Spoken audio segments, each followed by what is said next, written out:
Olá pessoal, tudo bem? Estamos aqui para mais uma aula de geografia, do oitavo ano.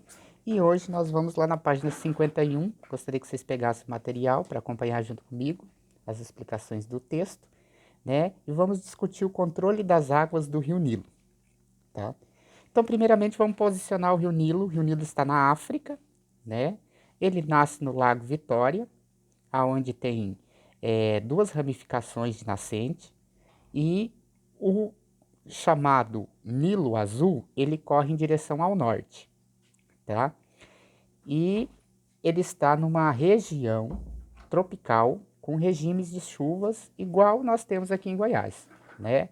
Que são 6 meses de chuva e 6 meses de estiagem, tá? Então o verão é chuvoso e o inverno é seco. Então lá na região do Lago Vitória, onde ele se forma, também tem o mesmo regime de chuvas, pois é uma região tropical, né, com esse regime de chuva bem definido, uma estação seca e uma chuvosa. E graças a essa posição geográfica das suas nascentes, consegue, alimentar o curso da água do rio, com água durante o período do ano inteiro.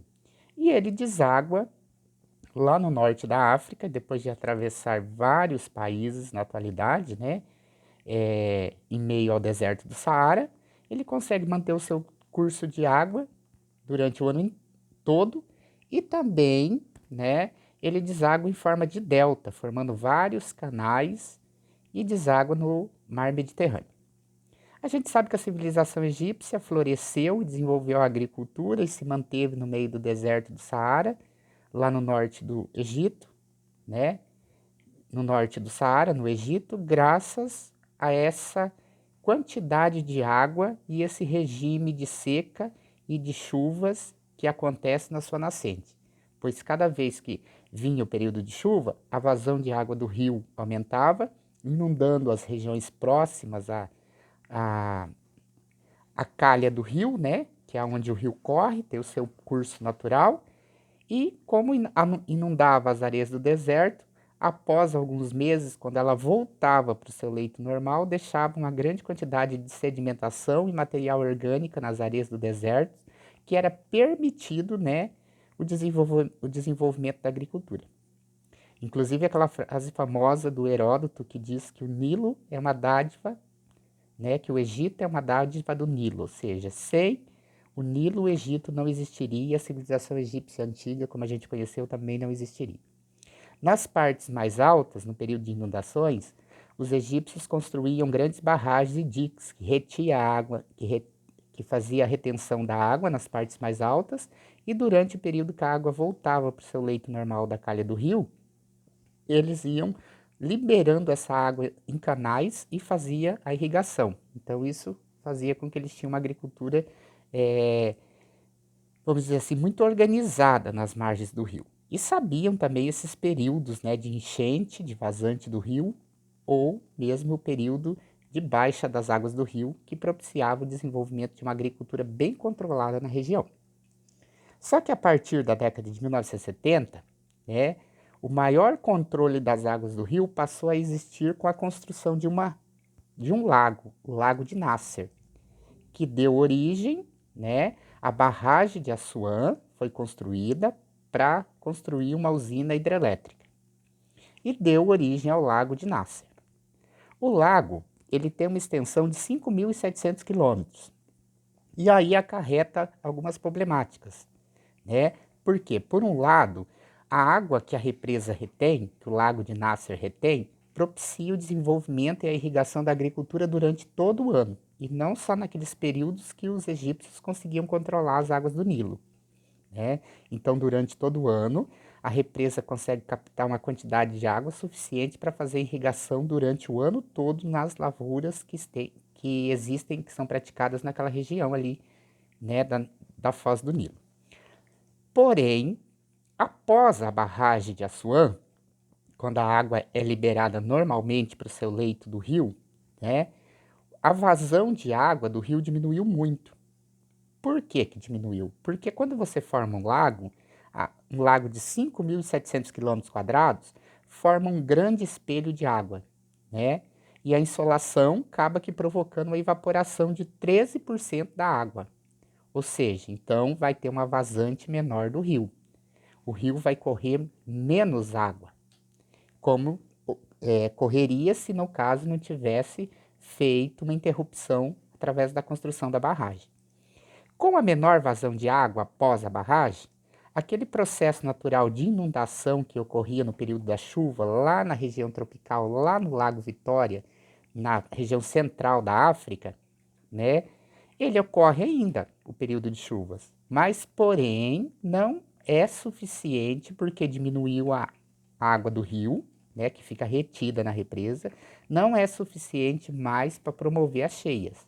E vários agricultores, comunidades ainda que tradicionalmente usava aquele sistema antigo dos egípcios de esperar as inundações e as enchentes para acabar fertilizando as areias do deserto, não existe mais. Então essas práticas de agricultura familiar que permaneceram tradicionais, elas tiveram que ser deixadas de mão porque não é mais permitido esse processo, tendo em vista a interferência do homem, né, trancando, construindo a barragem e retendo grande parte das águas do Nilo, certo?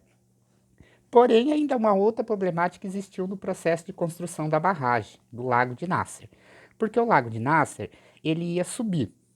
Na medida que construiu a barragem, ia começar a encher o lago e ia prejudicar dois grandes monumentos egípcios construídos ainda no século 13 a.C., que foi os templos de Ramsés II e os templos de Nefertari, né, que é o templo de Abu Simbel.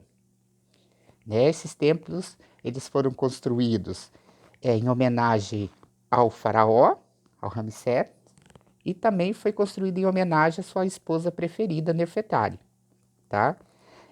Mas como fazer para que esses dois templos não ficassem, já que eles estavam nas margens do rio Nilo, na planície, então como fazer para que esses templos não ficassem submersos, que eles fossem encobertos pela água da represa? Automaticamente a Unesco fez uma campanha, né, uma campanha mundial, acabou recolhendo mais de 40 milhões de dólares, e esse dinheiro foi usado, né, e foi montada uma equipe de especialistas, historiadores, geógrafos, né, e todos os da construção civil, o pessoal especialista da construção civil, e desmontaram o templo. Eles serraram o templo, né, em grandes blocos de pedra, e levaram esse templo para cima de uma região mais alta, uma montanha, 61 metros de altura. E de 1963 a 68, 5 anos, eles remontaram esses templos lá de novo, com todos os quesitos que ele tinha, porque tinha uma especificidade no templo Abu Simbel do Ramsés, que durante o dia do aniversário dele, ao meio-dia, o sol entrava, os raios de sol entravam pela porta do templo e iluminava a estátua dele que estava esculpida, ele estava esculpido, sentado em um trono, né, de pedra, a imagem dele esculpida, sentada nesse trono, e durante ao meio-dia, no dia do seu aniversário, os raios de sol incidiam ao meio-dia sobre a estátua dele, iluminando. Então foi tomado todo esse cuidado, né? E o templo foi remontado com as mesmas características e especificidades que ele tinha quando ele foi construído lá no século 13 a.C. Ok? Então isso demonstra, né? A tecnologia, todo o conhecimento e o controle das águas que era feito pelos egípcios, que tinha que esperar as enchentes, reter através das barragens nas partes mais altas, né?